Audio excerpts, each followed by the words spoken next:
Thank you very much, Amanda. Please confirm that you can hear me very well. Yes, we hear you. Yeah.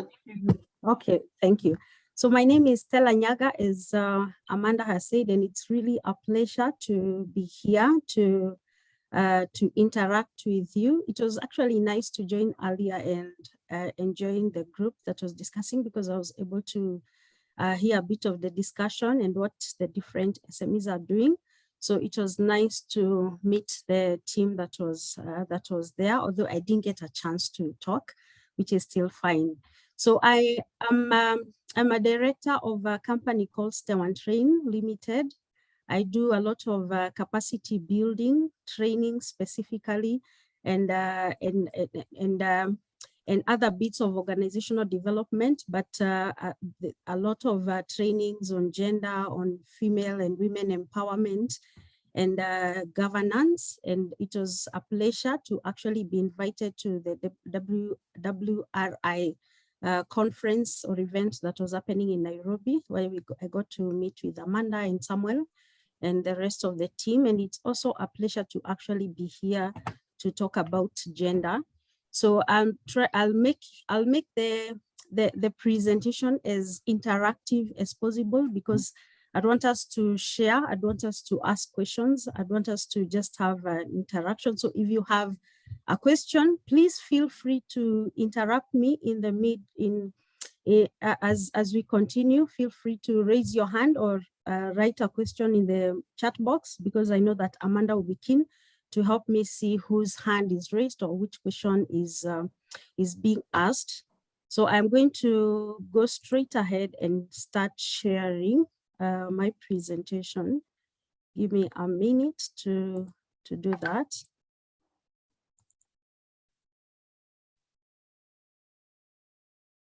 Okay. So, okay.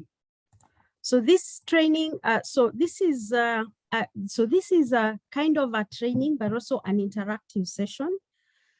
You can see my screen, yeah? Can you all see my screen? Are you able to see my screen? Yes. Yes, we are. Okay. Okay. So in this session, there are two main goals of this particular session. One of them is that we want to be able to have or to be able to create an understanding or a better understanding of what we mean when we talk about gender equality within the organizations, and then also talk about a lot of different approaches and different strategies that you can actually use to be able to incorporate gender in your organizations, and even in programming. So you'll be able to actually pick out key areas where you can bring in the gender concepts or the gender ideas when you're reporting in the whole program, in the whole programmatic trajectory. I will talk about the different gender terminologies, because in every gender session, we find that people have different understanding of different concepts and different terminologies. So I will try as much as possible to help explain the differences of these terminologies, because once you have an understanding of the different terminologies, then it's easy, and it's very easy to be able to mainstream, to be able to apply gender. And from the discussion, actually the group that I entered, I had people talk about women empowerment, but you'll be very surprised to learn that women empowerment is just a component within the whole gender spectrum. So gender is not really about just women empowerment, it is part of women empowerment. So we try to kind of break down what we really mean by gender, and what are the different mainstreaming approaches that we can apply. And the approaches are based on a whole trajectory that I am going to explain later. So just to start us off, I think this is always the basic and the start.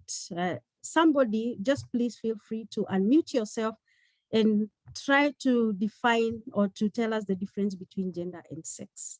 And Amanda will be helping me to see whose hands are raised. Anyone? Yes, okay, everybody, please raise your hands, or you can just unmute yourself if there's not too many people raising hands. Okay. And the question is, Can I attempt it? yes, Chinwe, Yes. please go ahead. Okay, so I see gender as Bonjour. a social construct. So this is what like the social responsibility, or how, I don't know how best to put it, but I see sex as a biological construct. So like sex is like what you may be born with, and then gender just comes from like social cultural, you know, responsibilities for those sexes. I may be wrong. Yeah. Thank you very much. And you are very, very correct. Gender and sex is exactly actually as you defined it. So don't doubt you, don't second guess yourself. You are correct. Huh? That gender is more culturally inclined, while sex is more biologically inclined. Just as you said it. So gender is really about the social constructs that define how we behave, who we are in terms of what we do as man or woman, the roles, the attributes. What did the society say a man should do? What did society say a woman should do? So it's more about the roles, the behaviors, the activities that we do as man or woman, depending on what the society said or what the society taught us to do. But biological, but I mean, the sex is really biological. So it's about the chromosomes, it's about our internal and external organs, that women have breasts, men do not have breasts, yeah? That men have hoarse voices, women do not have hoarse voices, the issue about the beards. So it's really biological. It's from the, it's biological, from the chromosomes, from the hormones. And this one cannot be changed. Although these days, of course, people are changing and they're transforming the issues of transgender, but then the original and the basic understanding of biology of sex is that these are just biologically determined, really biologically determined functions. So some of other differences is that with gender, we find that gender changes over time. So you find that long time ago, or during our grandparents' time, things were different from the way things are. You find that women were, men could not take care of children, men could not go to the kitchen, but these days women can go to the kitchen. So roles are changing over time, or gender changes over time. It's also learned behavior. Women could not drive vehicles, but now they are learning to drive vehicles. Roles and functions that are changing with time. And they also vary in different societies. I am from Kenya, I am a Kenyan. So if I go, and I'm from one particular tribe, if I go to another tribe, you will find that things are different in the different tribes, that men will behave differently in this tribe and women will behave differently in certain tribes. So it also depends on societies and cultures. If I go to America, you find that what women do in America may not actually be acceptable in Africa, or what things are done in Africa by women are not acceptable in America. So they also vary in different societies and cultures. And this is important to understand and to know when you are trying to define or trying to understand what gender is. But on the other hand, sex is really constant. It doesn't change. You're born a man, you are a man. The chromosomes is XX for woman, XY for man. So this cannot change. It's the same. If you go to America, you go to Kenya, a woman is the same, has breasts, men are the same, they have beards. It's all the same across the cultures and across the societies. So that's the main difference between gender and sex. And as we understand now the difference between gender and sex, we are going to concentrate. Now we will not be talking about sex. So anything we talk about, we put at the back of our minds, we're talking about the socially constructed, determined roles, behaviors, and activities and attributes when we talk about gender. So we are not talking about man as a man biologically or woman as a woman biologically, but you're talking about the roles, the behaviors, the activities as gender. That's what we'll be focusing on during this session. So what about the gender roles and stereotypes? Because stereotypes are actually determined by roles or are instigated by roles. And I came across one time I came across this very interesting statement where somebody said that the emotional, sexual, psychological stereotyping of females begin when the doctor says it's a girl.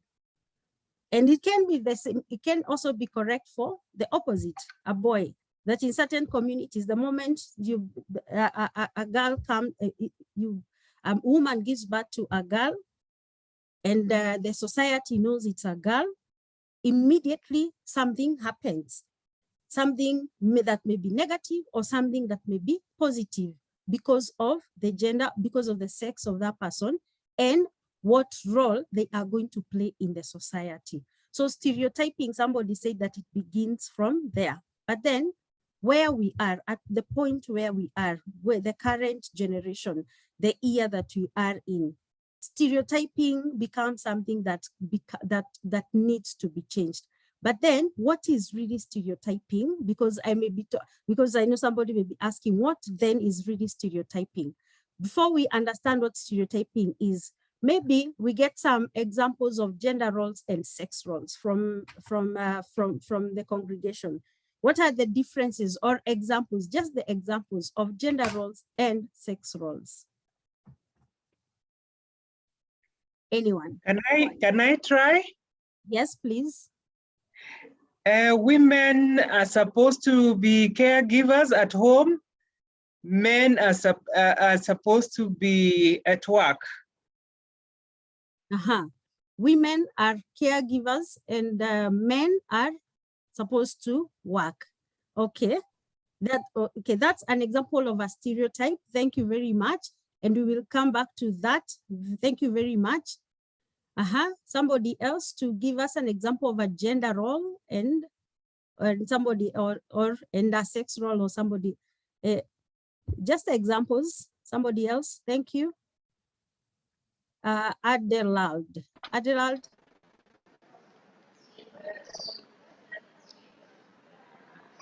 Or Matabaro. Par exemple, dans certaines sociétés. An example in some societies, men take care of work that needs energy. Meanwhile, women are in charge of work that needs patience. Thank you.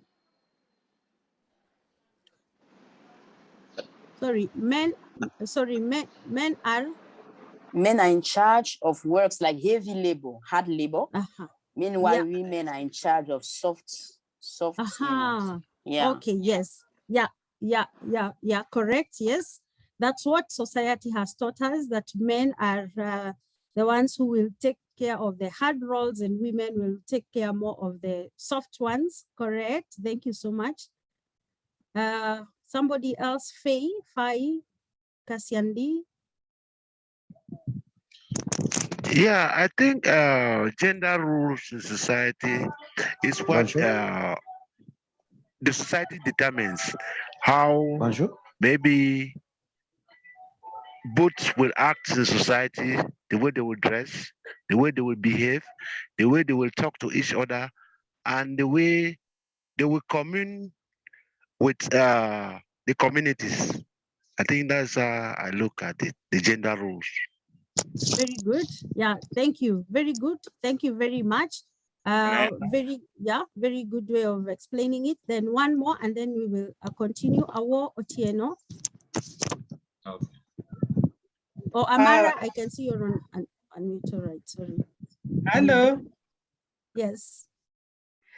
Yeah, the sex roles that comes to my mind is women are the ones who give birth.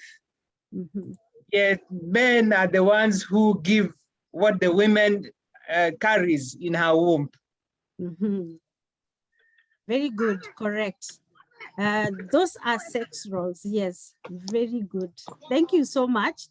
I will move on. So thank you very much. Actually, you have all defined them very correctly. So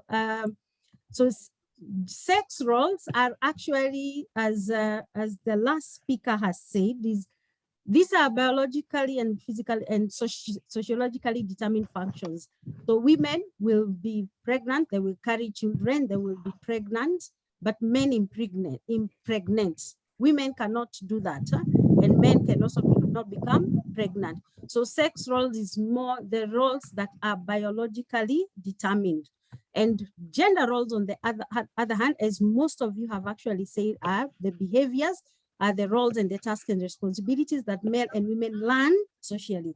Women can cook, women can take care of children, men are the decision makers, or men can do this. So these are more of roles, behaviors, and roles that are determined by the society, and they can be affected by age, race, economy, age, race, economic status, education, depending on the different factors, and they also change with time, just as you said when we were defining gender. Thank you very much for those who contributed.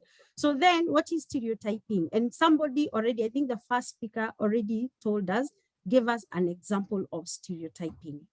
Because a very good example of stereotyping, when he said that men, that the society has taught us to believe that men will go to the offices and do work, and women will stay in the house and do the work in the house. So that is a very good example of stereotyping. Another example of stereotyping, Amara. Okay, a good example of stereotyping again is that men are not supposed to be in the kitchen, and the kitchen is for women. Correct. Yeah. Hussein, another example of stereotyping.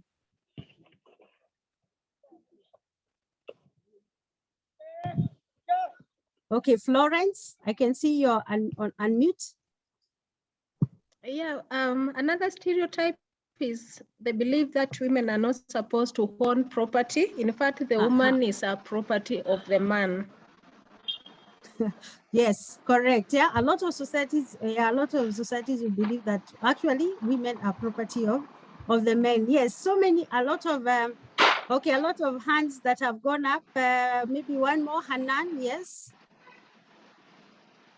Yeah, okay. In culture also, like in Sudan, girls is not supposed to go to school, but yeah, the guys can. Very good. Or must, yeah. Yes, exactly. So a lot of all these issues and a lot of all these ideas and concepts that we have grown being told and being taught, that girls cannot go to school, and so because girls cannot go to school, what happens? It affects development, because if women and girls cannot go to school, then that means they also married at a certain age. Certain communities believe that they are married at certain ages, and then it affects development because they cannot participate actively in development. So stereotyping is exactly what you're saying. It is where people attribute certain, they attribute certain behaviors and certain roles to men and women. It is, so you tend to treat people differently based on what culture taught us. And then you determine, so people behave different. So if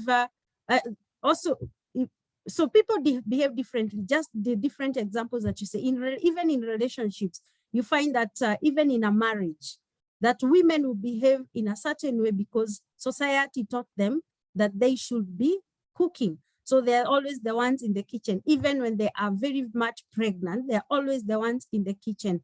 Even in farming, for example, even in businesses, you find that in a business, because we were taught that women do the soft things. So you find that it's women who are mostly employed as secretaries, while men are the ones that are employed to do the manual or the hard jobs, the really hard job. So it really affects the way we make decisions. It affects the way we treat people. And stereotyping is one of the things that actually affects, is a main or a big gender issue in today's business and in today's development. And that's why we actually have these kind of trainings, so that we try to, we have a mindset. We have mindsets, and perception becomes different. Gender stereotypes, one of the greatest effects of gender stereotyping is that it leads to discrimination and unequal or unfair treatment. And discrimination can be as big, it can be as big as gender-based violence. And I don't know how many of us, I know every time and every day we are hearing news about discrimination. And by the way, discrimination is not only towards women. Discrimination is also against, it's both for and against women and men. So it's not only women discrimination, but also men discrimination. When you talk about gender-based violence, because I wanted to connect this stereotyping to gender-based violence. When you talk about gender-based violence, can anybody probably tell us what you understand by gender-based violence? I prefer to ask people questions and then I can summarize with my slide. So who wants to try and say what they understand by gender-based violence? I would like to try. Yes, please. That's a war, yeah. Yes, gender-based violence is a physical attack or a verbal attack against any sexes because of their situation, or because of their sexes, or their inability in one way or another. Thank you. Very good. Very good. And thank you very much for sharing. Yes, Hussein.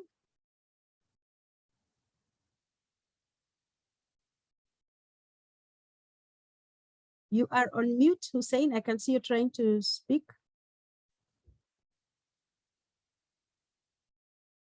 Okay. All right. Hussein, sorry, we cannot hear you. Joseph? I think gender-based violence is discriminating someone on a certain activity because he or she is female and is doing what is not done by other. Maybe she's a female and she's doing what other females don't do, or he's a man and is doing what other men are not doing. Mm-hmm. Very good. So you explain one of the causes for gender-based violence. Huh? So that's one of the underlying issues or causes that leads to gender-based violence. Thank you very much. And one more, Chabi.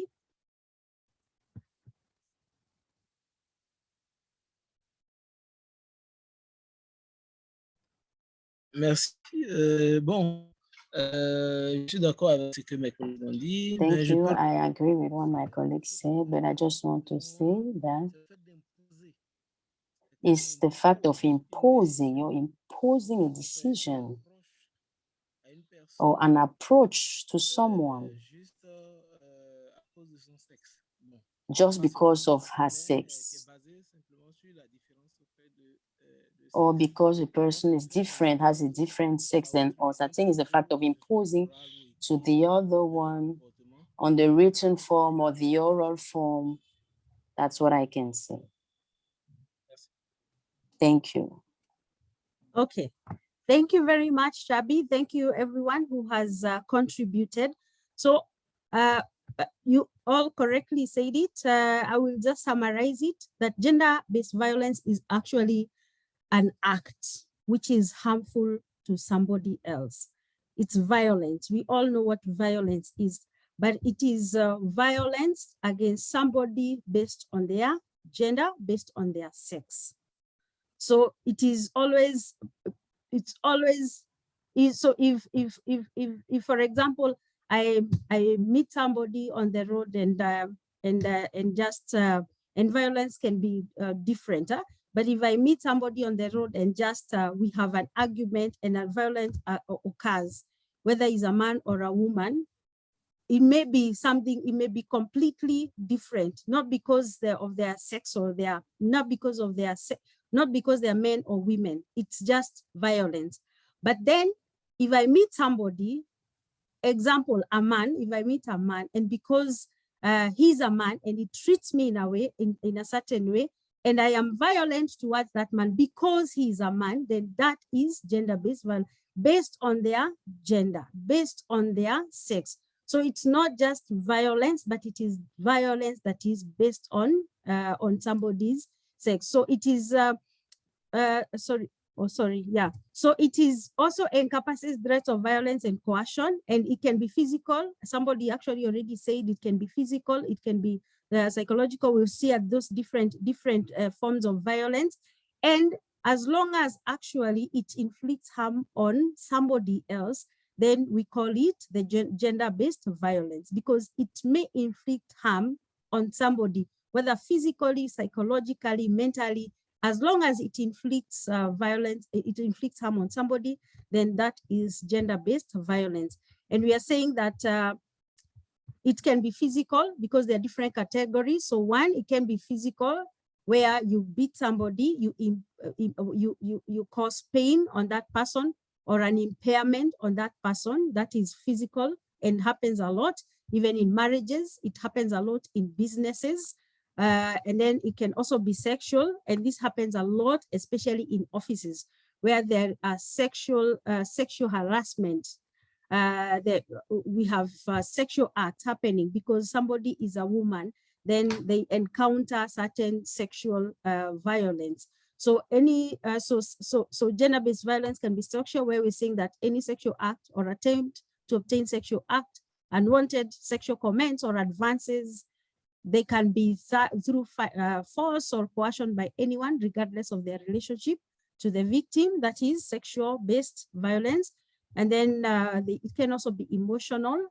And emotional is when you inflict words to somebody and they are affected, cannot be able to continue, cannot be able to do business, cannot be able to function normally because you have inflicted an emotional pain on that particular person. That is also gender-based violence.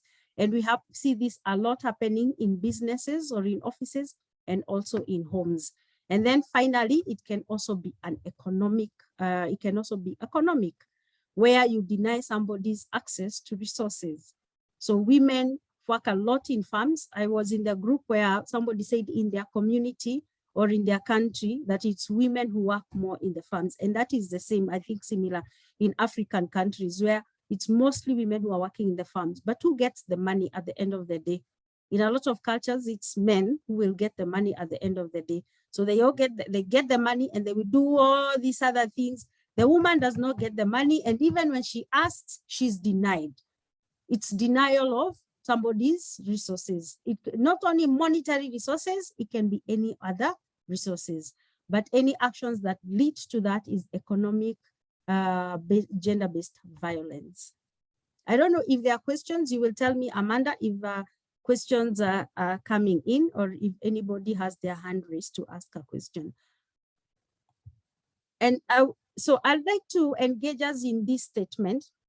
So normally in a physical training, I will put people in one end of the room, and I will put this statement, and I will ask people to stand either on the right or on the left if they agree or disagree. But now, because we are in a virtual training, I will open the floor and anybody can unmute themselves and say if they agree or they don't agree with this statement and why they agree or did not disagree. So if women who are victims of domestic violence, who are mostly victims of domestic violence, wanted to leave, they could leave. If they stay, they must find pleasure in the beatings. If women who are mostly victims of domestic violence wanted to leave, they could leave. If they stay, then they must find some pleasure in the beatings. Do you agree or disagree with this statement?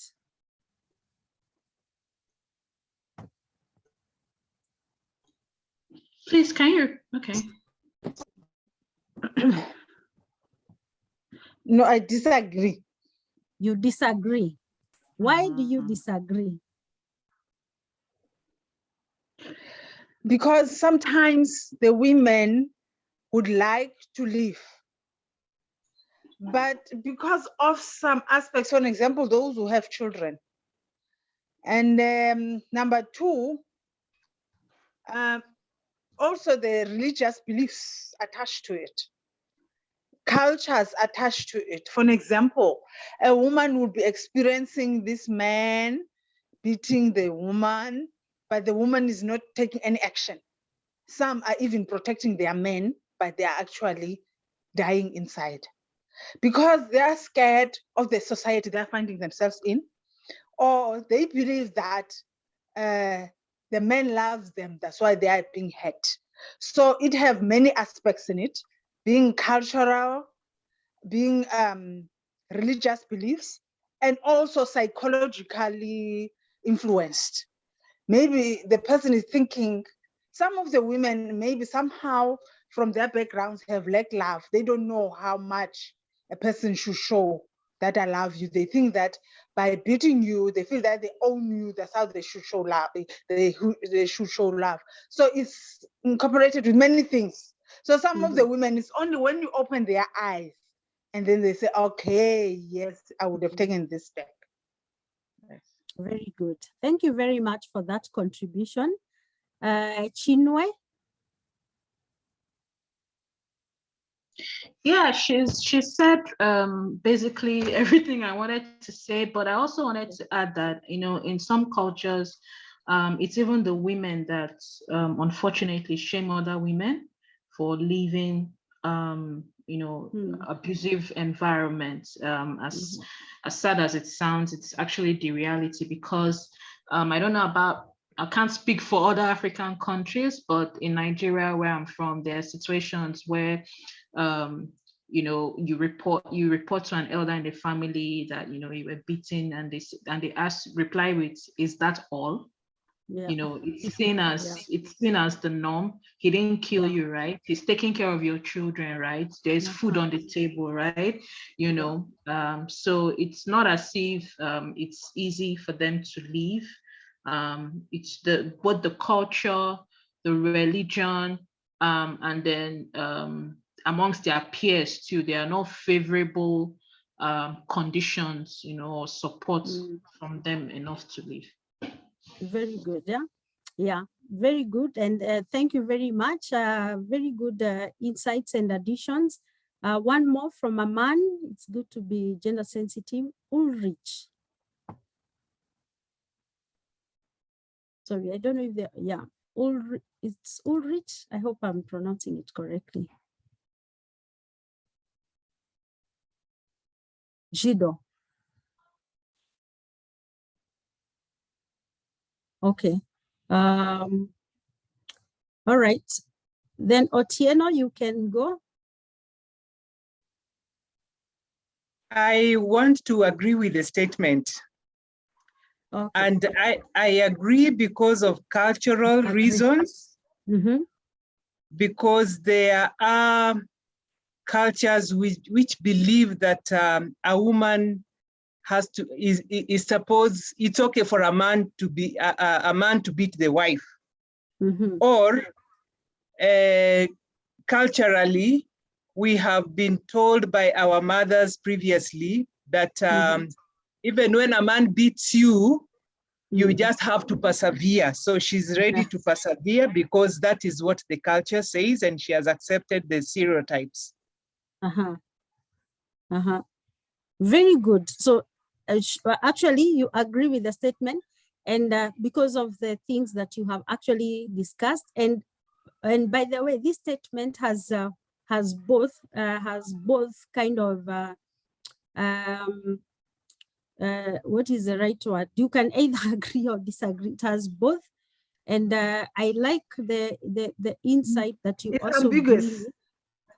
Sorry, I was saying it's ambiguous. It's two sides. It is two-sided, exactly. Those are the words. It is actually two-sided.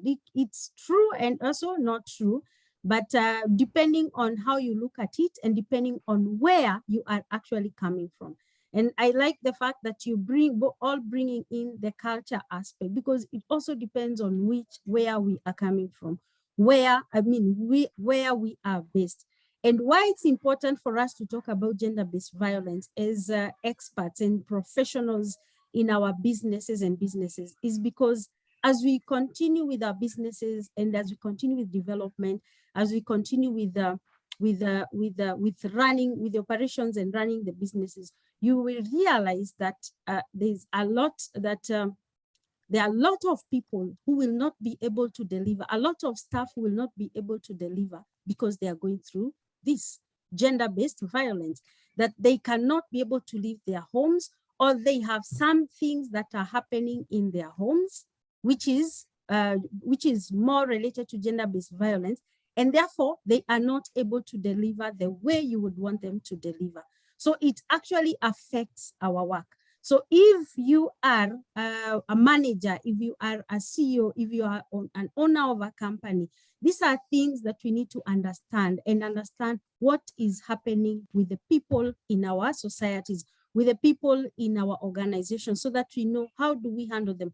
As we talk about gender mainstreaming, when we go to gender mainstreaming and talk about gender mainstreaming, and that's why I introduce this concept first before we talk about mainstreaming, because as we talk about mainstreaming, these are things that need to be at the back of our mind. When we talk about having activities or having trainings at a certain time with our staff or with the people that we are serving, are we putting into consideration some of the things that are also happening that could lead to them not being able to participate equally because of gender, or because of the issues that they are going through? So it's important for us to understand this just before we actually get into gender mainstreaming. But there's a lot actually we can talk about in gender-based violence. There's a lot we can talk about in this particular training. So I will move on because we only have, I don't know if we have a lot of time. And I want to go to gender equality. Now we have an understanding of just a few of the concepts. This is also one of the main and overall concept, because as we talk about stereotyping, as we talk about sex roles and gender roles, as we talk about gender-based violence, as we talk about what we intend to do, even in our offices, in our jobs, in our organizations, the ultimate goal for us to achieve is gender equality. But we need to understand what gender equality is. But then we have both gender equality and gender equity. So we will try and understand what the difference is between gender equality and gender equity. And somebody said, somebody called Depika said that true gender equality is when both men and women have a voice. So it's not only when women have a voice, it's when both women and men have a voice. Because there are times when men also need to have a voice when we talk about gender issues, but depends on different situations and it depends on different situations. So gender equality, what is gender equality? This one, I will use these two photographs, and I will ask you to say to anyone to tell us what you see in both of these photographs. Remember, we are now talking about gender equality. Levis, yes, I can see Levi's hand is up. You have not spoken. Please go ahead. In gender equality, we are looking at the numbers like 5-5. 5 male, 5 female. Like in this case, in the figure on my left, we have fruit, but we have a lady and a guy. So the 5 is 1-1. On gender equity, we are looking at the abilities from the aspect of yes, we have different genders, but now which one are we supposed to boost to a certain level to ensure that they access or to whatever resources that we get?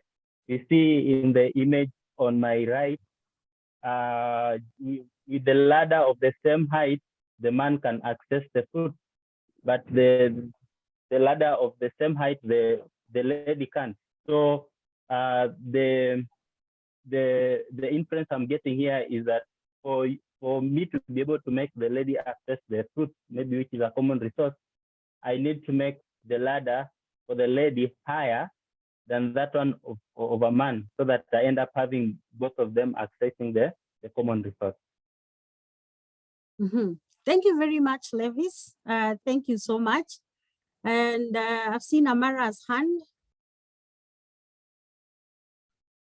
Yes, I think Peterson did make a good point.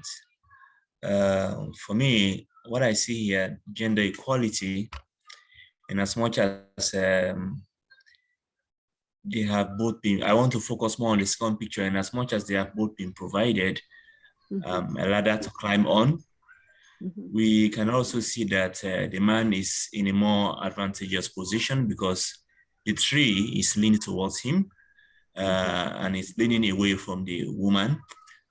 So in as much as they have the same platform, they've not been given the same opportunities to really perform or to deliver. So in a sense, if we want to ensure gender equity, we need to make the playing field level. So the woman's own ladder perhaps should have been a bit higher, or the tree should have stood much more in a much more straight fashion, so that they can both reach it easily. Very good. Thank you very much, Amara, and thank you, Levis. Very good points coming from both. And just looking at the picture, this is a very good example of what we mean when we say gender equality. We have this tree with a lot of fruits. Both of the parties, men and women, they are not able to reach the fruits. And as both of you rightfully said, is that when we provide a ladder which is equal, which is at the same level, then one is disadvantaged, then one of the persons is disadvantaged. As you can see, the woman is disadvantaged and the man is advantaged. So equality is really about bringing people at the same level, regardless of who you are, regardless of your height, regardless of the resources you have. Is just equality, bringing people at the same level. And this is what the second picture tries to show: equality, bring people at the same level. So so we have answered this question in the discussion. Does it create equality? Does it create equal opportunity for both? No, we see no, that doesn't. And does it happen in development? This is exactly what is happening in development at the moment. And then who will be able to get the food? As you see from the photo, it's only the man that is able to get the food when you create that ladder. And then what should be done instead? And I think Amara, both Levis and Amara already answered this question. And this is also answered by the two photos here. So both of them correctly said that then if you want for both to benefit, then you have to create a higher ladder for the woman so that she's able to reach the fruit, or use the same height, the same ladder height, but then try to straighten up the fruit so that the woman is able to reach it. So so these two photos represent what gender equity is all about. So equity is where you provide resources based on the needs and the constraints of a particular gender or sex. So in this example, like the third photo, where we're saying that the woman is disadvantaged, then equity is about creating a higher ladder, a higher platform, so that she's able to be at the same level as the man, or is able to access the same resources as the man is able to access. And the opposite can be true, because in certain organizations you find that, especially the women-led organizations, you find that we are talking about women-led organizations, but then, for example, like in Kenya, we say that even in women-led organizations, men also must take part. Or how do men also benefit? So I think it's both, and not only just for women-led organization, that is just as an example, but if you go to certain societies, certain communities, like in in certain communities, you find that men are also disadvantaged. So it's either men or women. As long as that particular sex is disadvantaged, what do you do? Well, how should you create a platform for each of them to benefit equally, to be able to benefit equally? So this is all about gender equity. Then create that opportunity, create that platform for the one that is really disadvantaged. And I'm happy I also had somebody talk about, I think when we were summarizing, when we were doing the summary section, I think somebody also said about socio inclusion. By the way, we talk about gender, if we do a training on gender and social inclusion, that's an entire long training, because social inclusion is also a big part, which should also be taken into consideration. So we don't only talk about gender, but we also talk about those who are excluded because of disabilities or because of social challenges. That is also a very important aspect to consider. So defining this, equality refers to similarity of treatment, legally, as it is legally, constitutionally, and divinely given, and is a fundamental right. This is just summarizing. And then equity is the fair sharing of resources, opportunities, and benefits according to a given framework. Those are the definitions. I don't know if there's a question, because I'd like to go to gender mainstreaming. Now that you understand the main concepts of gender, I understand what gender equity, equality is, gender roles and sex roles are, I'd like to go into gender mainstreaming. And I don't know if, Amanda, you are tracking the chats to see if there are questions. Yeah, I think that I see some people's hands up, but I would ask people to write the questions in the chat box right now in the interest of time. So if you have a question, put it in the chat box. But besides that, I think we have a really great base of understanding and a really great, what do you call this, interaction from our participants so far that will really set us up for this part of your presentation. So I want to thank everybody for participating, and look to the chat box. If you have more questions, put them there and I'll be watching it for now. Thank you. Okay, thank you very much. Yeah, thank you very much. So gender mainstreaming, so let's, so anyone, oh, sorry, I want to use this example. I love this example because it's a simple one, is so that it creates a basis for us to understand what gender mainstreaming is. So this is borrowed from a project that was being done in Tanzania, and this project aimed at encouraging citizens to report broken water pumps to authorities by using SMSs. So the government had put in water pumps in the different locations, in different areas in Tanzania, in a certain region, and they wanted to find out and to see how many of these water pumps are still working. So they came up with a simple project, kind of an M&E project, to find out, to just get report back how many of the water pumps were broken. And they wanted to use SMSs. So they sent out 3,000 SMSs. They sent out the message, and they were expecting to receive 3,000, at least 3,000 SMSs, but they only got 53 SMSs. So, but the question is, what do you think may have gone wrong? Why did they get 53 SMSs instead of the 3,000 SMSs? So I repeat, the scenario is that water pumps had been established, we construct water pumps, had been constructed in a certain region, in different locations. And the government wanted to find out how many of those water pumps are still working. So they wanted to do a kind of an analysis, and they wanted people to report back via SMSs. So they report and say that our water pump is still working or our water pump is not working. So that they know out of all the water pumps, how many are not working. So they anticipated to get 3,000 SMSs, but they only got 53, or 53 people responded. What would have been wrong, or what would have gone wrong? Who can try? We see Yes, some Bosco. answers in the chat box from Charles. Okay. And Ibun has an idea. Charles or Ibun, would you like to share your thoughts? Yes. Hello? Yes, we hear Yes.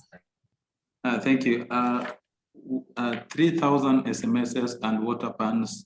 It means they are looking at communities who are within who have been supposed to access the water pans.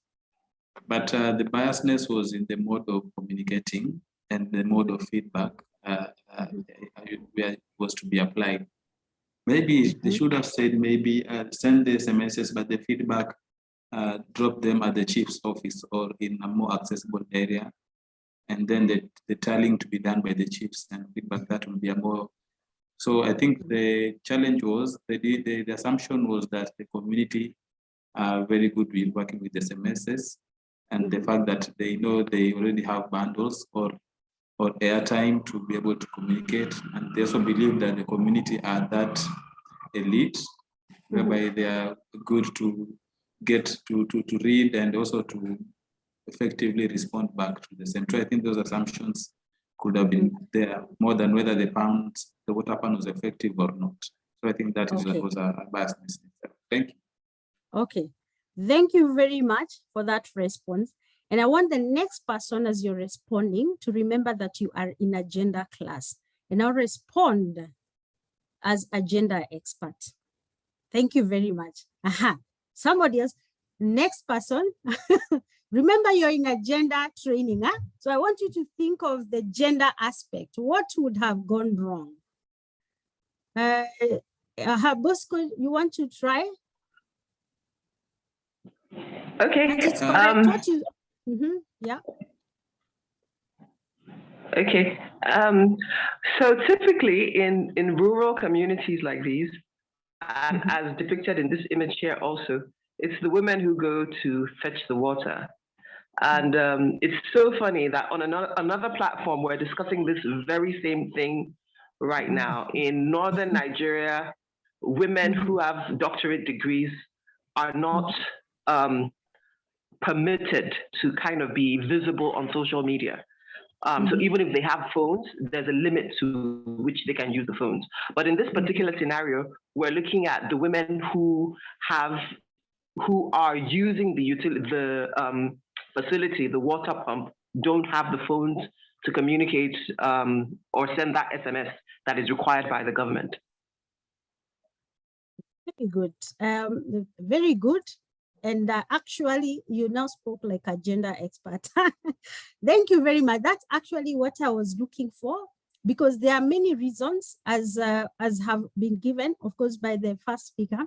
But then when you look at it at the gender with the gender eye, then what are we talking about? You may put in a project, and the project may do very well, or my project may not do very well. And I'll actually use the two responses as very, sorry?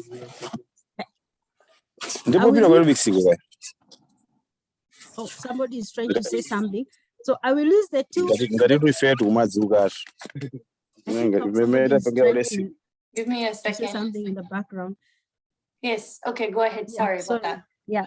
So I'll use the two responses actually to explain the differences actually when talking about gender, and also some of the terminologies we'll look at when we talk about gender sensitivity and gender blind, and also gender, gender accommodative approaches, gender transformation, because all these things are very important.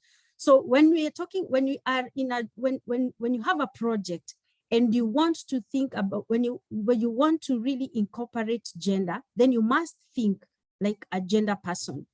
So you have a project, you're expecting 3,000 SMSs. So you must think about the gender aspect, the gender perspective.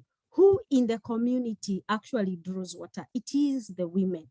Just as the second person who responded, the second speaker, sorry, I'm not using your names. I'm very sorry, you will forgive me for this, because sometimes I can't see who is talking. So the second speaker correctly said that women in the communities are the one who want to draw water. But you go to those local communities, women do not have funds or cannot use funds. So if you as a business or as a project person or as a CEO, you want to implement a project, then You want to send SMSs, you want people to respond by SMSs, and you're not thinking about the people you are targeting to respond, is a woman or a man, what are the issues and the challenges they are facing, then you will fail. So this is what we are saying, that the gender, that you must be gender sensitive. You must have the gender eye. You must have the gender thinking as you're implementing projects, both at all levels. So what is gender mainstreaming? What is really gender mainstreaming? I'll use the response of the first person as we go to another slide later. But what is really then gender mainstreaming? How do we ensure that we are mainstreaming gender?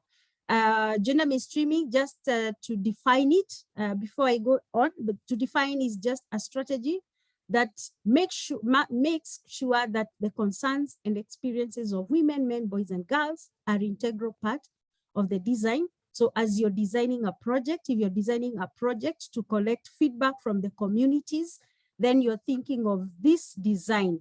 If it's women I'm targeting at the community, how do I design it? Do I use SMSs? No, I should not use SMSs because women do not have phones. When I'm designing, then means I need to go to the communities. I will always find women at home.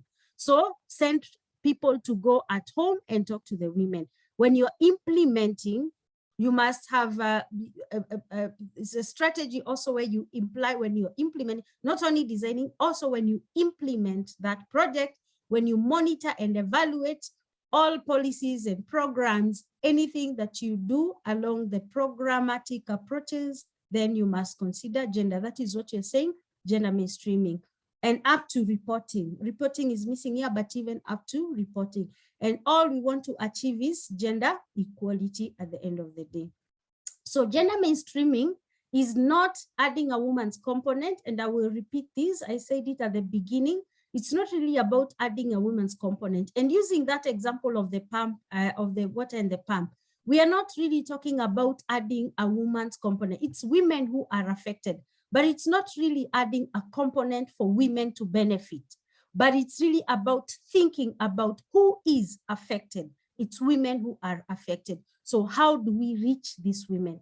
How do we ensure that these women benefit? So it's about thinking about how they benefit, their needs and their interests. And it's also not about increasing women participation. Yes, this will come out as an outcome, as an output of what you are doing, but it's really not focusing on just increasing women's participation. It is more than increasing the women participation. So it is bringing the experiences, interest of both women and men in the development agenda. It is also trying to modify development agenda so that results will benefit both men and women equally. And is also the transformational process where you try to balance or to bring the social and institutional structures equally so that they benefit both men and women. So that is just trying to demystify that. Then this is a slide I really wanted to talk about and use the two examples. Sorry. What happened? Sorry. So just to help you understand the different terminologies in gender, which I am calling gender, gender trajectory. So there are different definitions of gender, and this is more like a trajectory that we need to adopt or to look at. And I have a question here where I'm asking where you think your organization falls. So as I am going through each of these, try to think about your organization. Where do you think you fall in this trajectory? So there is gender absent, where an organization has no consideration of gender norms and unequal power relations. They don't consider the power relations, the inequality of the power relations. There are no potential patterns of gender equality in the design or delivery of program activities. So nothing happens, you don't consider that in any way. You don't also discuss the gendered or inclusive dimensions of the environment where programs may be operating or how this may affect interventions. That is gender absent. Nothing happens. There is no consideration and there's no discussion. Then gender exploitive is where an organization we reinforce or use or take advantage of gender inequalities, social norms, and stereotypes. So where we are saying, because we have been taught that women are better secretaries, you find that you want to hire women because they are better secretaries, or because men are better at analyzing, so you want to employ just men at certain levels, in your organization. That is gender exploitive. You are exploiting, you are using gender in the wrong way, based on inequalities, social norms, and stereotypes. Then gender insensitive is where gender norms and social inequalities are acknowledged. Yes, you acknowledge it is important, it is a key aspect, but you do nothing about it. It is not incorporated in program planning, delivery, or feedback. Nothing happens. You acknowledge it is there, it's a problem, but nothing happens. That is being gender insensitive. Then gender accommodating or gender sensitive is where you not only acknowledge, but you work around gender or other social differences and inequalities to achieve project objectives. So you acknowledge, but you also do something. You try to incorporate gender. You try to bring in interventions that will address the needs of the vulnerable groups. Is more about the social inclusion, but also about gender of the needs of gender, both sexes, and the underlying causes, root causes of inequality and exclusion are actually not addressed. So an example of this one is, let me give an example for better understanding. So for example, you recognize that there is gender inequality. So in meetings or in trainings, you realize that it's only men who come to the training. So you say in the next meeting, we are creating 5 positions for women to come in the training. So probably in the next training, only 2 women will turn up, but you actually insisted that women must be brought into the training because you have realized, you have acknowledged, and you've seen that actually there is a problem. So you create that position, tell them you must bring women, and you have 5 positions for women to come in. So that is an example. But what you have done is that you have tried to bring in an intervention. What you have not done is to address the root cause of inequality. So you miss the opportunity to be able to shift the norms that reinforce inequality or exclusion when it comes to social inclusion. And that is where we come into gender transformation.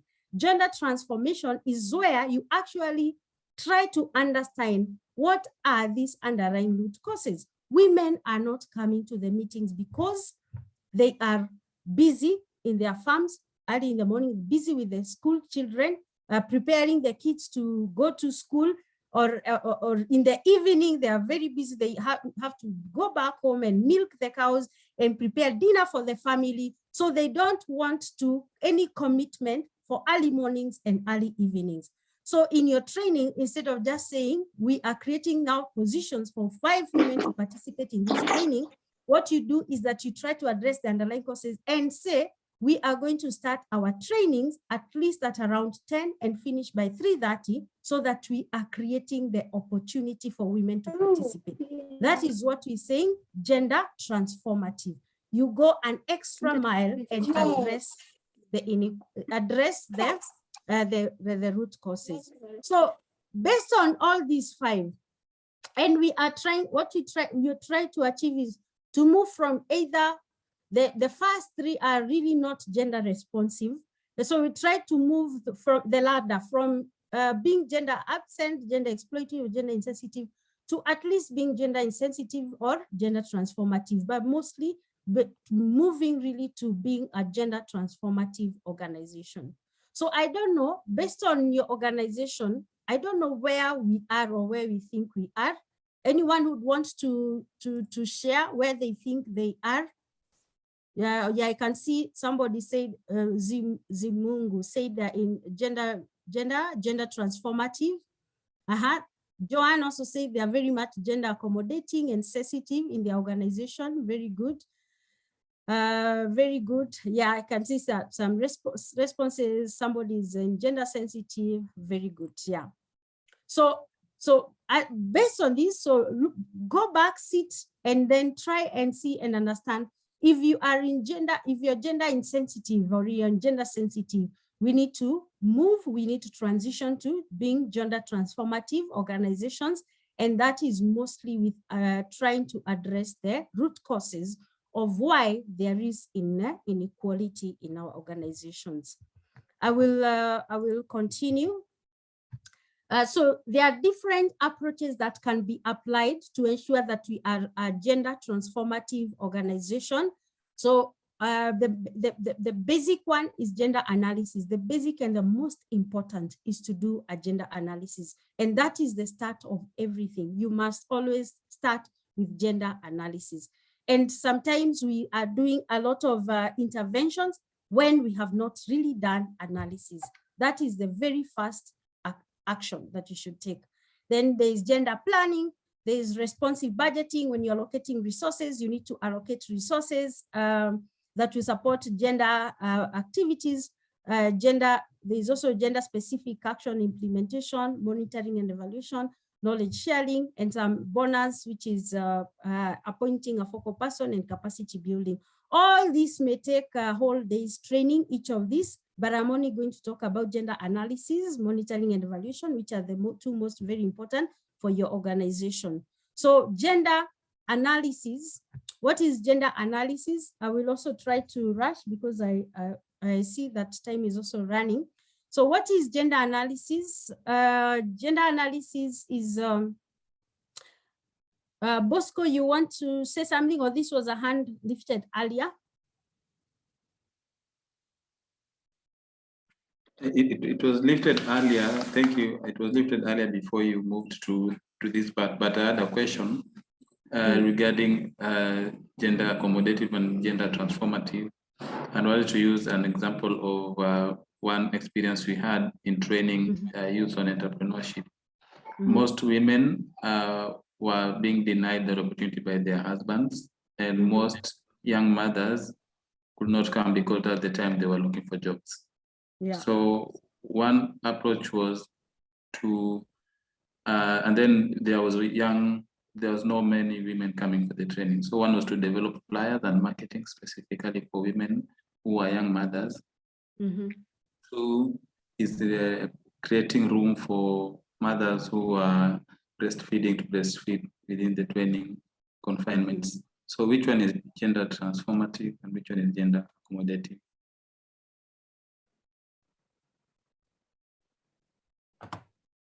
So one of them is creating, so the mothers, the mothers could not attend the activities because they are taking care of the children early in the morning, yeah. And then the other one? They could not attend they could not attend the training because the husbands were mostly because the husbands were stopping them from coming, most of them. Yeah. And now there was a kind of a stereotype between training and women and young mothers. Yeah. Yeah. So are you asking which one is gender accommodating and which one is gender transformative between those two? Yeah, because for the first one, yeah, we for the young mothers, we developed a breastfeeding space within the training. Yeah. For the other ones, we developed specific flyers or the communication message to be very much targeting very specifically women who are a little bit disenfranchised on training. Okay. Yeah. Well, very good. Oh, those are very good examples. So you want me to answer or you want somebody to answer from the group? It's just based on our discussion. Yeah, because I saw transformative streaming to be more, it changed the structures and it is more like innovative in a way. I'm trying to see the difference because I'm seeing a thin line on that. Okay, yeah, you are right. There's a thin line, but the main thing is that you see how you explain it, that you created a space for mothers to actually be able to breastfeed. So you are addressing the problem, the root cause of why they are not actually able to, the underlying causes why they're not able to come to the training, which creates that gender inequality. So it's more about gender transformative is really trying to seek those approaches and trying to look for opportunities which will create long-term. And actually, it's also about the achieving long-term change, because sometimes some of these approaches can be short-term. So are you able to provide, every time, so you create a space for women to be able to breastfeed when they come for trainings? Is this something that is going to be sustainable? Is this something that is going to also change the mindsets of these people to be able to understand why it is important for them to participate? It's about change of systems. It's about change of structures that is going to happen or to create that change over time. So it may be a thin line, but it's also really about, how do I put it? From your organization perspective, I may not answer you directly on your two examples, but from your organizational perspective, are you able to continue creating that space for women, for example, to keep breastfeeding? Is that a long-term solution? Let me ask you that way. Is that a long-term solution? And it's not for you to respond, but is that a long-term solution? Does it create that long-term? Are you able to achieve that change, a long-term change that helps us to understand or to create that gender equality? So there is a thin line, and that's why I say gender accommodating. We try to move to gender accommodating and sensitivity or gender transformative. But then at the end of the day, what we want to achieve is really gender transformative approaches. But any one of us also can answer. Please feel free. I'm the expert, but not really the expert. And anyone can also chip in if you feel like. But both of, yeah.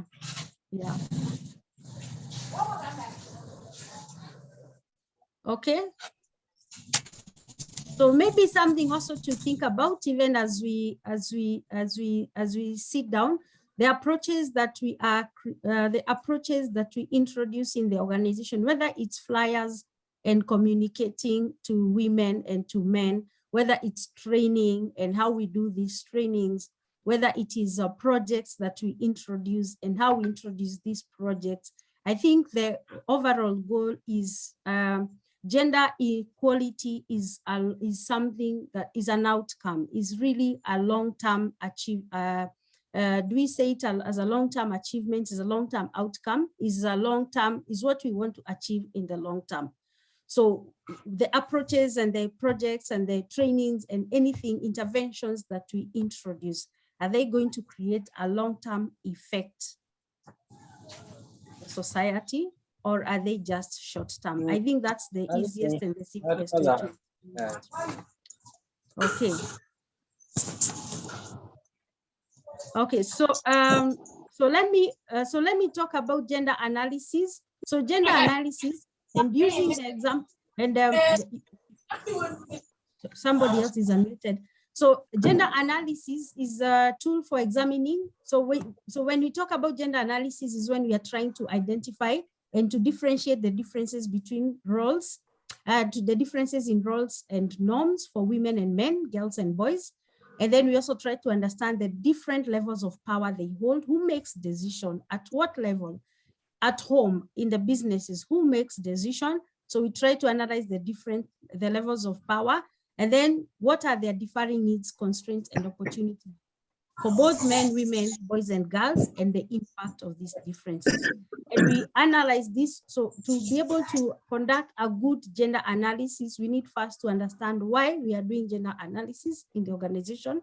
We need to understand what needs to be addressed or what topic we are talking about. We need to understand who is going to participate in the gender analysis process. We need to understand which times we need to do this gender analysis and where. And of course, we need to understand how we need to do the gender analysis. I will not talk about each of them, but I will specifically mention the reason why we do gender analysis. One, we want to identify the different needs, priorities, and vulnerabilities of women, men, boys, and girls, and also people living with disabilities when we come to social inclusion. When we talk about gender equality and social inclusion, including other vulnerable groups. So we identify their needs and priorities. We try to uncover their potential positive and negative consequences on programs we introduce. So we introduce a program, what are the consequences on those programs on different groups of people, then understand who has access, control, and decision-making powers. So that's why we also do gender analysis, who makes decisions. We want to understand who does what, why, and when. And then we want to also understand increase personal and institutional awareness and sensitivity to gender in the organization or at household level. These are some of the reasons why we do gender. And then when do we do gender? When should we do gender? This is out the processes. I had mentioned this previously. It's done throughout the process. So when you're planning, it's very important to do gender analysis. You want to understand what is the current situation in our organization as you plan. If you're coming up with a program, then you do an analysis. Then you also need, for those who do proposal development and design, then you need also to think about gender and do an analysis during the implementation stages, during monitoring and evaluation. And one important part I left out is also during reporting and when you are communicating. And who is important? You must involve everyone that is important in the organization. Anyone that is important in the organization should be involved in gender analysis because everyone plays an important role when it comes to gender.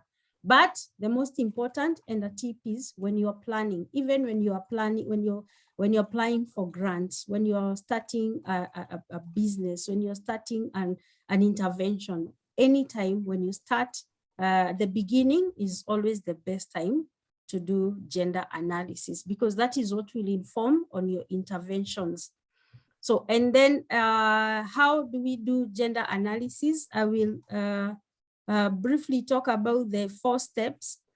One of them is collective brainstorming, and brainstorming is where you bring people together, you do focus group discussions, for example. You can do focus group discussions or interviews. You bring people together and brainstorm, talk about the issues that are affecting men, women, boys, and girls. The issues will come out. So that's the first step where you collect data, you collect information based on for data or to analyze how gender looks like in the organization. Then the second thing is that you need to do a review of data that is available. So this one is used to substantiate the information you collect from the ground, on the ground during brainstorming. And then you analyze. Of course, we know the processes, it's not very different. Before you analyze, you also do primary data collection, which can be done through the focus group discussions again. And this one you do it, if, for example, to also be able to go in depth into what you collected during the brainstorming session. So you can do really primary data collection, which is more like a kind of even interviews or even focus discussion, depending on how you want to do it, but also collect data to specific groups of people that you are targeting. And then finally is that you do the analysis and reporting. So the analysis and the report that you get here at the end is what you will incorporate in your program interventions or in your program interventions. And this will help you to tell you what is needed when you are doing your activities. When you're doing your activities.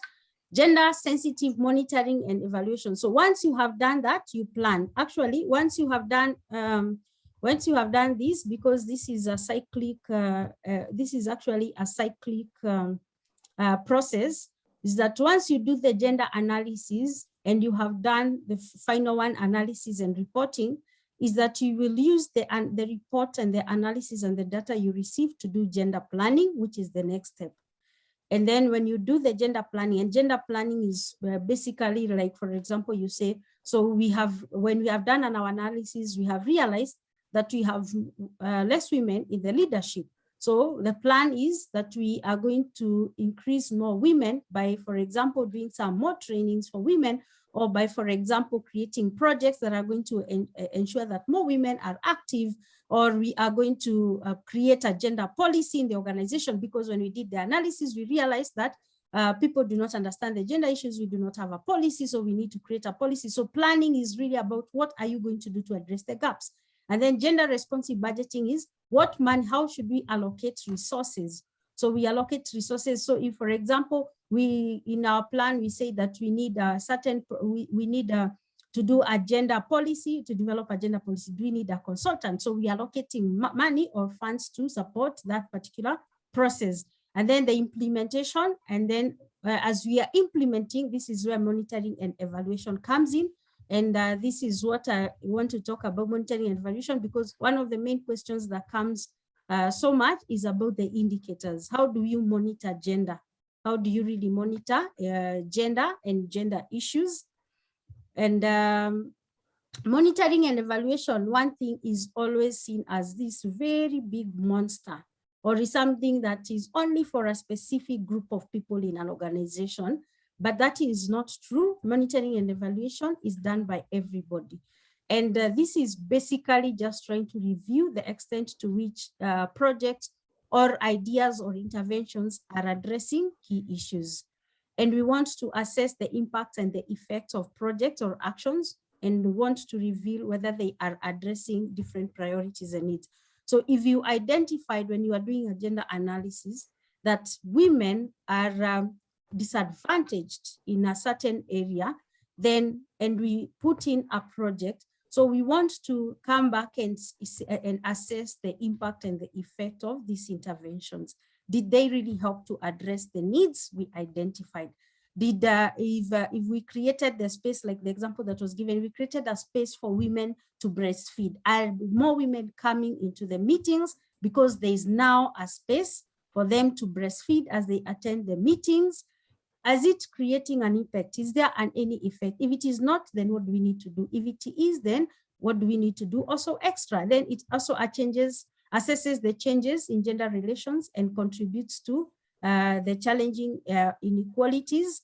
This is the same. So as you try to analyze, as you try to go back and look at it, then you see what are the other challenges that are coming in related to this. And this can only be achieved when you are planning. You come up with gender responsive indicators. And the gender responsive indicators are many. They are quantitative and also qualitative.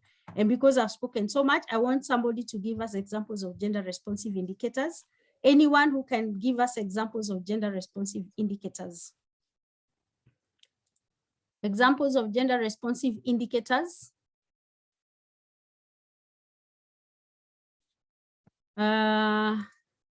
I don't see a hand up. Estella, I think it's a really tough question myself. And I like monitoring and evaluation. This is Amanda talking. Gender responsive indicators. Yeah. Welcome. It's okay. I mean, some people are talking about like percentage of women who are employed or percentage of women in leadership positions, but that's just, you know, very basic. But that's an example. Very good. That's also an example. So they're quantitative and also qualitative. So when you talk of quantitative, that's an example. When you are trying to disaggregate data when you report, yeah, that's very good. That's one example. Yes, Chabi.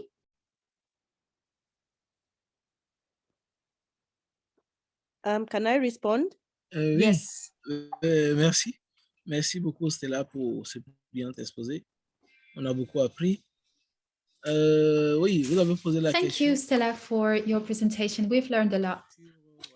You've just asked what kind of indicator we could use to achieve the gender mainstream.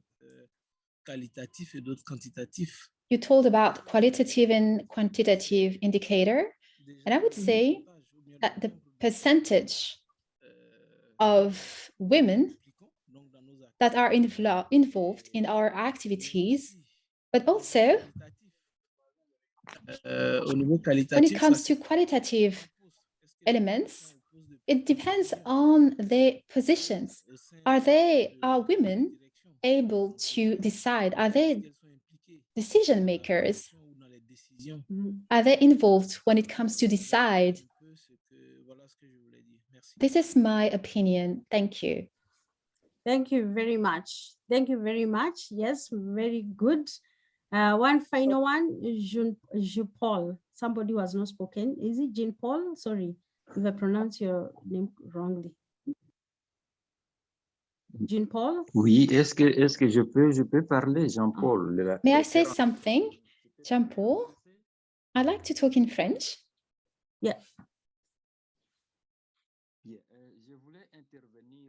I just wanted to contribute on what Amanda was saying about gender equality. I think that we don't have any choice. We need to involve women in whatever we do, even in our organization structures, even in the decision making. Some women are so smart and have better aptitudes than men. So it's very important to involve them better, to involve them more. Some would say that women are weak. In my opinion, they are at the same level. Sometimes women might have ideas aiming at developing the organization that are better than what men have. In my organization, we are working with women. And a lot of women are responsible with high-level positions. And sometimes it looks like men are there. They are very, very skilled. Okay, Jean Paul. Yeah. Thank you very much, Jean Paul, for that contribution. Thank you so much. Florence, finally, and then I move on. You're the only one with a hand up. Merci. Okay, yeah. Thank you. I think gender sensitive indicator is an indicator which measures gender related changes in society over time. For example, I am a Kenyan, and one issue we have is the inability of the women to access loans because they don't have collateral. So one indicator we can look at over time is the women who are able to get, like we call it financial inclusion, to get loans because they were able to give security for the loans. That's the example I was thinking about. Thanks. Yeah, very good. That's also a very good example. Thank you very much. So let me give some examples of both qualitative and quantitative gender indicators that you can use. There's a lot there are a lot, but let me just try to give a few examples. So quantitative indicators are, for example, changes in the proportion of adult population owning an asset by sex. So this is really disaggregated data, yeah? So new jobs or increase in employment in a sector by sex compared to an earlier period.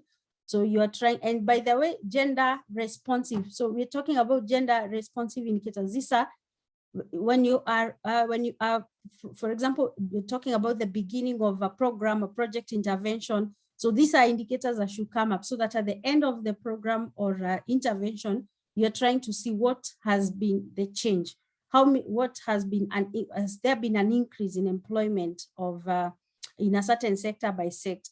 Do we have, what are the numbers of men and women who participated in particular initiative related to climate action is just an example, or related to a certain topic.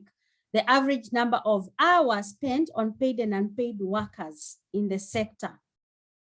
Paid and unpaid worker. This is paid and unpaid work. This is also a very good indicator. Then the number and percentages of personnel who receive training on addressing a certain topic, percentages in credit available for women to purchase technology, like somebody already said, Florence already said. But the qualitative is really subjective. Quantitative is very easy because it's really about the disaggregated data. But qualitative is normally very subjective. But you're looking at attitudes and behaviors towards uptake of an initiative of change in the sector by change. So do women or men how do they respond differently, or did they uptake differently an initiative that you introduced? It is also about growth in knowledge and skills on a topic in the sector by sex. It's also about self-reliance and confidence to continue in the initiative. So if you introduce a project that was more a men-dominated project, or a more men-dominated technology or something, then what is the uptake? Are women more confident in, for example, taking up leadership position? Are they more confident in taking up decisions based on the initiatives and interventions that you brought on board? It's also about self-women, that one has been addressed. And then it's also about an increase in contacts and networks of both men and women in the sector compared to previous assessment. So if you're talking about contacts and networks, you have been working mostly with women-led organizations or only men-led organizations. Do we have more networks, more contacts? For the opposite, that we have more women-led organizations coming on board. So just some of the examples, but there are many, many, many more. And then finally on this one is, I want to talk about briefly on the checklist for communicating and reporting. So when you're communicating and reporting gender impact, because I know Amanda will probably once in a while be asking for reports, and she would want also to see, have you been able, or not even just Amanda, but anyone, even those who support you with funds, if you're doing a report to a donor or anything, they will also want to understand, to see a gender reporting component. So what are some of the things that you can report? If you're communicating even to the media, what are some of the things that you need to take into consideration? Is the uses of positive images or photos of women and men. This one is normally used and used a lot, but then it's also about the use of images that challenge stereotype. For example, do you have photos of men looking after children? Because those are very nice photos because they show the gender aspect. Not only women who are always carrying babies in meetings, but can you be able to show photos of that challenge stereotypes? It's also about disaggregated achievement by sex and age, which we have already talked about. And it's also including a section on gender that specifically discusses gender lessons learned. So you pick out some key lessons learned, gender key lessons learned, and then you put them in the report. It's also about use of neutral language. Instead of saying manpower, instead of saying mankind, in your reporting, in your communicating, trying to use the gender language, the gender sensitive language. Use human power instead of manpower. Use humankind instead of mankind. These days we are talking about not chairmen and chairwomen, we are talking of chairpersons. So the language that you also use to communicate. Then describe women as vulnerable. Don't describe women only as vulnerable, but then pull out their strengths and achievement and report them. If it's men, then pull out their strengths and achievements, not only as vulnerable persons. And then the positive impacts and other examples, like also comment on the impact of activities on women's or men's empowerment. How has their self-esteem changed? How has it changed the leadership structures and self-organization and etc. and etc. Just some of the tips for you to report on when you are reporting. Then finally, what are some of the areas now that you can think of when you want to address gender? Approaches for you to use when you want to address gender.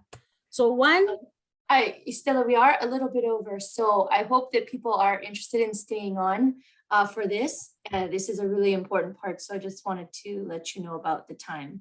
But okay. I'm happy to stay on for a few more minutes as well. Okay, so I'll rush them through because it's only, there are 2 slides. So one of them is, so what do you need to do? One is to take responsibility for you to understand the different roles, responsibilities, experiences, and inequalities between men and women in your organization. And this is through gender analysis. So you need to actually start doing gender analysis if you have never done. And gender analysis is very in-depth and comprehensive. It's not just about sitting down and ticking boxes, but you really need to engage a consultant or engage a gender expert to help you do an analysis so that you understand. Then identify that gender analysis is going to help you identify the opportunities that will help you actively involve men and women and also youth in the consultation process. Then the other third thing, which is very important, a very important approach that you can do for your organization is to have a gender responsive policies. If you don't have gender responsive policies and procedures, and then also introduce them to the staff for incorporation through trainings and support. And then, of course, strive for gender balance in recruitment. This one, we are always doing it in our organizations. And then finally is to develop monitor gender sensitive indicators. Try to understand, develop gender sensitive indicators, understand what are the gender sensitive indicators and use them in your business, use them in your organization so that when it comes to reporting, it's easy to report. And finally, train and train and train and train as much as you can. Because at the end of the day, finally be a tough leader. You need to be a tough leader and support scaling of gender-based practices. Because what we want to achieve at the end of the day is this. We want to move from inequality to equality. Thank you very much. Over to you, Amanda. I don't know if there are questions. What a beautiful and inspirational last photo that you have there, giving folks what they need, listening to them and saying, you need a ramp in order to be successful. That's the consultation. Okay, now you can watch the game. You can pay attention and be a part of that. So I want to thank Stella. If Stella, do you have a few seconds if there's any questions? I know we're over, so folks are welcome to leave. They might have other calls or families to attend to, but wanted to let everybody know that they are very interested. If you are able to share maybe the PDF of this presentation with me, I'm going to post it on our private group, Mighty Networks, which is open to only the folks who are part of the Land Accelerator 2022. So will that be possible? Yes. Okay, great. So everybody, we will definitely have the slides there. And let me see. Let's see if we have maybe room for one or two questions. If anybody has a question, you can raise your hand. And besides that, I'm seeing lots of claps, opening your mind. I think these slides are going to provide, if you go again, like to the last couple of slides, you can really see a lot of ideas for your company. The rest of the conversation was talking about concepts and why you would want to do this and what this all means, and getting everybody more used to this world of gender mainstreaming. So then the actions kind of come in at the end. So that's why the slides will be so important for everybody to have access to. I see Hussein with a question. Yes, please.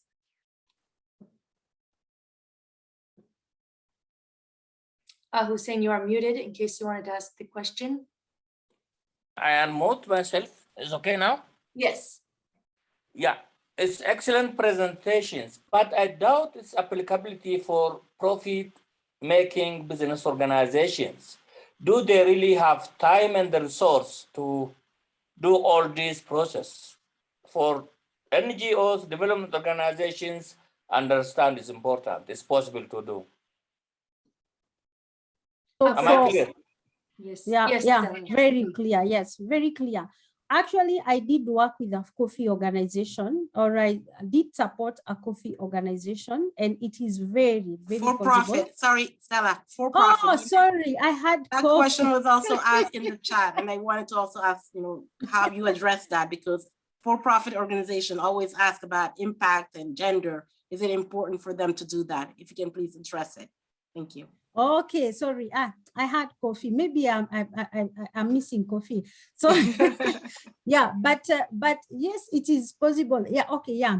For profit-making organizations, yes, it is also very possible. So actually, all these steps and processes, let me just clarify, it's good you have asked that question, because for this process, what we say is that because organizations also do not have the time and the money to be able to implement all these processes, what we say is that the gender analysis is the most important. By the way, gender analysis for all organizations, profit and not for profit, they should do gender analysis, because even as you're focusing on your profit, who is your target market?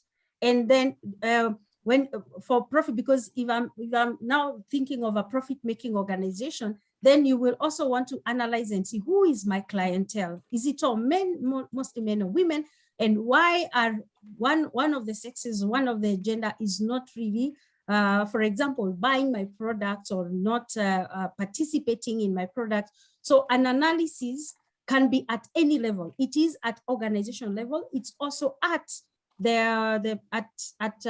for profit organization is also at the consumer level, or at the what do you call them, the buyer level. So even for profit organization, gender analysis is very important, because once you do the analysis, that is what is going to help you inform what kind of interventions do you need to do. Even for profit, what kind of product do you need to introduce so that you are really gender responsive with your interventions and even with your product. So I think it is also very, very important. So now some of these steps, of course, like for example, the monitoring and evaluation probably, and even the resource allocation, I think is also important, and the knowledge sharing and gender mainstreaming. Not everything may really be applicable or may use, but you can always customize, because like monitoring evaluation, you also do analysis for how your profits are doing, right? And what products or what sector is bringing more money or is not bringing more money. That's a form of evaluation or a form of analysis that is going to inform you to see whether it's a gender-based kind of analysis or fault or issue. So I think even for gender, for non-for-profit, I think it's also very important. Can I just add quickly as well, from an impact investor perspective, right? So he's saying you're a for-profit organization and you want to attract investors. And so impact investors, gender is a big deal. So doing gender mainstreaming or understanding what it takes to attract impact investor is another way to think about why this is important. Yeah. Thank you. Thank you.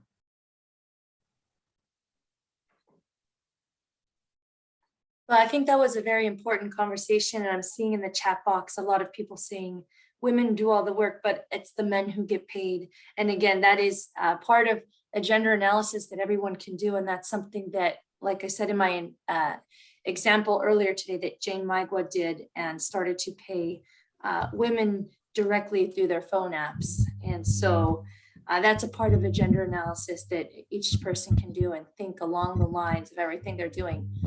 Well, is there something women need or not? And if you don't know, you can ask the women in your group, you know, something as simple as like, I don't know, putting up a shade place for people to work under, or a daycare. There's so many different things. It depends on what you're working on and who your folks are. But yeah, you can ask and then you can start to get the answers. And I want to say probably that will be the last question, because, and it was a great question to end on as well, because of the time. So I'd want to just thank Stella one more time for being an amazing presenter with us today. And just thank all of you guys for joining us. And Stella, is there any way that people can interact with you in the future? I don't know, you know, you can share about maybe your business model, if you have a business model around gender consulting or something. Yeah, so I have been, yeah, thanks very much, Amanda. I have shared my email on the chat box. You can get my email on the chat box, but also we do a lot of, so my company does a lot of gender related support to organizations, where we actually support in the whole process of we help you to do the gender analysis. We have tools, we have the relevant materials and tools to be able to help you do an analysis. We also do a lot of trainings because trainings are important. So this one is a clamped up training because it was only 1.5 days. And to be very honest, I will tell you that we do trainings for 2 to 3 days, minimum 2 days.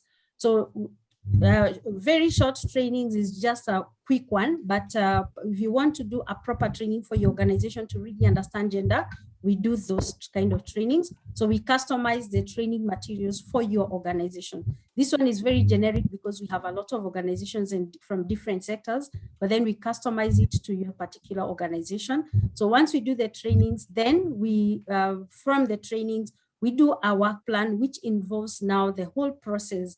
We do together the gender analysis, and we support you in the whole process to ensure that you are able to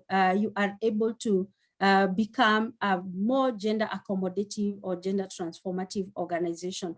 So be able to share, I can also share my profile later, the organization's profile later, but please feel free to reach me. My email is on the chat box. Yeah.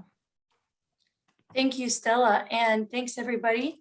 I think that we'll call this to a conclusion, and just everybody have a great day. I'll see you on Thursday for our peer group session. I need to look and see what the topic is, but I'm sure it's always great to hear from different companies and different entrepreneurs. So we'll see you on Thursday at 6 o'clock Kenya time. Thank you so much, everybody. Thank you. Thank you. And thank you, Amanda, for the opportunity. Bye, guys. Thank you. Bye. Thank you. Bye-bye.